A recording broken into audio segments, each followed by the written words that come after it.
प्यारे बच्चों, आज विज्ञान विषय कक्षा 8 का दूसरा पाठ सूक्ष्म जीव मित्र एवं शत्रु करते हुए हम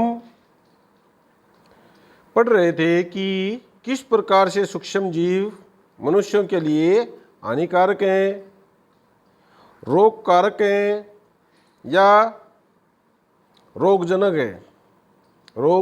हैं, किस प्रकार से रोग उत्पन्न करते हैं। तो ये सारी चीज़ें हम कर चुके हैं। आज हम बात करेंगे कि कौन से रोग, विशेष तौर से मानव रोग हम चर्चा करेंगे। यहाँ कौन से रोग हैं, कौन सा सूक्ष्म जीव है जो रोग कारक है, संचरण का तरीका क्या है और उनके बचाव के उपाय। तो पिछले जो वीडियो था उसमें हमने बात की थी तालिका 2.1 मनुष्य में होने वाले कुछ सामान्य रोग, उनके फैलने तथा रोकने के कुछ उपाय, जो तालिका 2.1 में दर्शाए गए हैं, जो 8वीं क्लास के सिलेबस में हैं और आपको वो स्क्रीन पर भी दिखाई दे रहे होंगे। मानव रोग की बात करेंगे, तत्पश्चात रोग कारक सूक्ष्म जीव की बात करेंगे, रोग के संचरण का तरीका और रोग से बचाव के उपाय। तो सबसे पहले रोग है क्षय रोग। यह जीवाणु द्वारा फैलाया जाता है और संचरण का तरीका है वायु। इसी प्रकार से अगला रोग है खसरा। रोग उत्पन्न करने वाले सूक्ष्म जीव का नाम हम कहें या श्रेणी कहें तो वायरस है। संचरण का तरीका है वायु। अगला रोग है चिकन पॉक्स। वायरस द्वारा फैलाया जाता है वायु या सीधे संपर्क। सीधे संपर्क मतलब हाथ से हाथ का छूना, हाथ से किसी और अंग का या मुख इत्यादि, यानी जब सीधे संपर्क में आते हैं, एक दूसरे को छूते हैं, उसके द्वारा संचरण का तरीका इसका या वायु के द्वारा। अगला रोग है पोलियो। पोलियो वायरस द्वारा फैलाया जाता है और संचरण का तरीका है वायु एवं जल। जो हमने ये 4 रोग पढ़े, क्षय रोग, खसरा, चिकन पॉक्स और पोलियो, अब इनके हम इकट्ठा बचाव का क्या तरीका हो, बचाव के क्या उपाय हैं। तो रोगी व्यक्ति को पूरी तरह से अन्य व्यक्तियों से अलग रखना,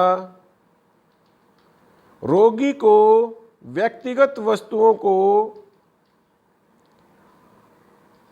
अलग रखना, यानी जो रोगी के द्वारा व्यक्तिगत वस्तुएं, ब्रश है, तौलिया है, पानी पीने का ग्लास है या बर्तन है, उनको पूरी तरह से अलग रखने का उपाय किया जा सकता है। और उचित समय पर टीकाकरण, ये है बचाव के उपाय। अब अगला जो रोग है, इन 4 रोगों को हमने इकट्ठा क्यों रखा? क्योंकि इनका संचरण का तरीका लगभग सबका समान है और सामान्य तौर पर ये वायु के द्वारा ही संचरित होते हैं। तो इनका जो बचाव के उपाय हैं वो 4 रोगों में एक समान थे, इसलिए हमने इनको इकट्ठा पढ़ लिया है। इसी प्रकार से जो अन्य रोग हैं जिनमें बचाव के तरीके एक जैसे हैं, उनको हम इकट्ठा रख लेंगे। जैसे अगले 2 रोग हैं एजा और टाइफाइड। ये दोनों ही जीवाणु के द्वारा फैलाए जाते हैं और संचरण का तरीका इनमें दोनों में जल है और एजा भोजन के द्वारा भी इसका फैलना हो सकता है, यानी भोजन के माध्यम से भी इस रोग का संचरण हो सकता है। अब बात करें बचाव के उपाय। तो बचाव के उपाय की बात करते हुए हम ध्यान देंगे कि व्यक्तिगत स्वच्छता एवं अच्छी आदतों को अपनाना, भली भांति पके हुए भोजन का आहार करना, लेना, भोजन करना, उबला हुआ पेयजल यानी पानी उबाल के पिएं, और टीकाकरण, भाई रोग से बचाव के लिए समय पर अगर टीकाकरण हो जाए तो सारी समस्याओं का निदान हो सकता है। इसके बाद हम बात करेंगे हेपेटाइटिस ए की। हेपेटाइटिस ए वायरस द्वारा जनित रोग है और हेपेटाइटिस वायरस से फैलता है, जल द्वारा संचरित होता है। और इसका रोकथाम का उपाय अगर हम जानें तो रोकथाम कैसे है, उबले हुए पेयजल का प्रयोग करना और समय पर टीकाकरण। तो ये हेपेटाइटिस ए के लिए बचाव का तरीका था। अगला रोग हम पढ़ेंगे मलेरिया। मलेरिया प्रोटोजोआ से फैलता है, प्रोटोजोआ द्वारा उत्पन्न किया जाता है और संचरण का तरीका है मच्छर। आपको पता है कि मादा एनाफिलीज मच्छर काट लेती है तो जो प्लाज्मोडियम है वो एक व्यक्ति से दूसरे व्यक्ति तक स्थानांतरित हो जाता है, तो मच्छर इसमें वाहक का काम करता है। फिर इसका बचाव क्या है कि भाई बचाव के लिए क्या करें कि मच्छरदानियों का प्रयोग करें, मच्छर भगाने वाले विभिन्न रसायनों का उपयोग करें, इसमें कीटनाशक का छिड़काव करें।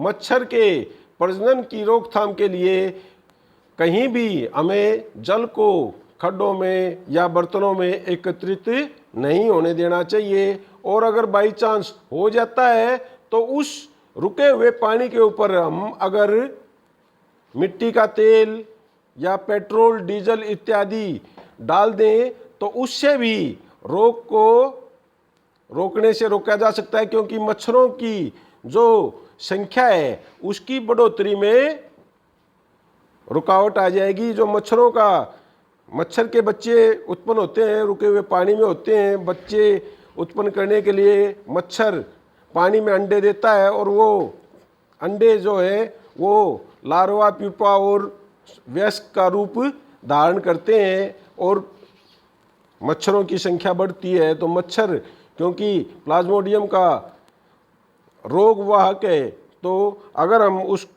पर रोकथाम करना चाहते हैं मलेरिया पर तो मच्छरों की संख्या को सीमित रखिए, कम रखिए, ख़त्म कर दीजिए, मलेरिया अपने आप ख़त्म हो जाएगा। तो ये हमने आज कुछ मानव में होने वाले सामान्य रोग, उनके फैलने और उनको रोकने के कुछ उपाय जो तालिका 2.1 में दिए गए थे उनको हमने जाना। और इस वीडियो के लिए आज केवल इतना ही। अगले वीडियो में फिर आपसे मुलाकात होगी। अगर वीडियो आपको अच्छा लगा तो आप इसको लाइक करें, सब्सक्राइब करें, दूसरे अपने साथियों के साथ शेयर करें। अगले वीडियो में नए टॉपिक जंतुओं में रोग कारक जीवाणु पढ़ेंगे, जानेंगे। तब तक के लिए धन्यवाद, शुक्रिया, मेहरबानी।